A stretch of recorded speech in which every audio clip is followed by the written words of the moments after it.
The first session of this year's G20 has concluded, and the draft communique says that today's era must not be of war. In the opening remarks, Indonesian President Joko Widodo urged members to avoid another world war. Being responsible here also means that we must end the war. If the war does not end, it will be difficult for the world to move forward. If the war does not end, it will be difficult for us to take responsibility for the future of current generation and future generations. We should not divide the world into parts. We must not allow the world fall into another Cold War. Food and energy security has become the top priority. It is a fallout of the war in Ukraine and also because of the plunge in the world economy.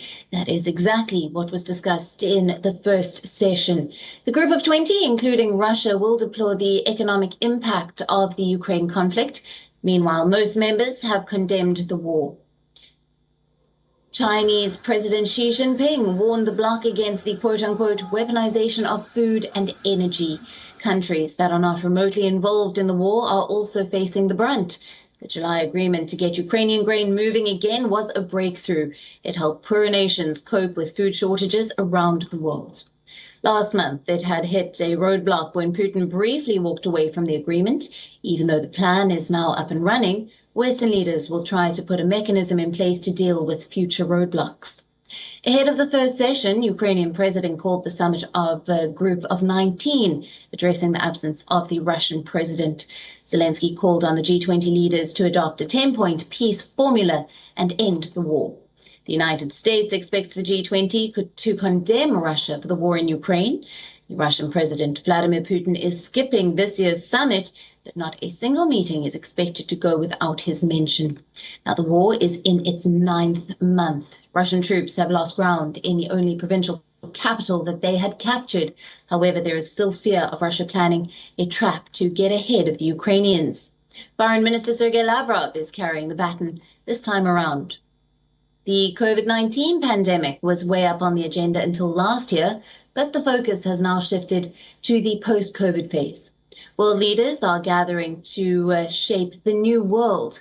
The virus still exists, but countries seem ready to move to the next phase.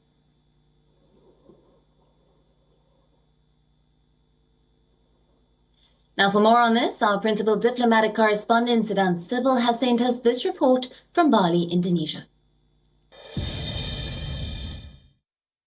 The G20 Summit has started with much fanfare here in Bali, Indonesia. The Indian Prime Minister made his intervention talking about the criticality of supply chains, pointing out to disruptions caused by the climate change, COVID pandemic and the Russia-Ukraine conflict. He reiterated New Delhi's stance when it comes to the Russia-Ukraine conflict, saying that it needs to be resolved diplomatically, also saying that fertilizer crisis can lead to food crisis, an important comment made by the Indian Prime Minister. But of course, we saw those informal moments as well. The US President Joe Biden meeting the Indian Prime Minister Narendra Modi, and then of course the French President as well. But nonetheless, it's a long day here in Bali, and we do expect a lot of outcomes. There is another session on health, then digital transformation that takes place tomorrow. With video journalist Ajit, Siddhant Sibbal for WION in Bali, Indonesia.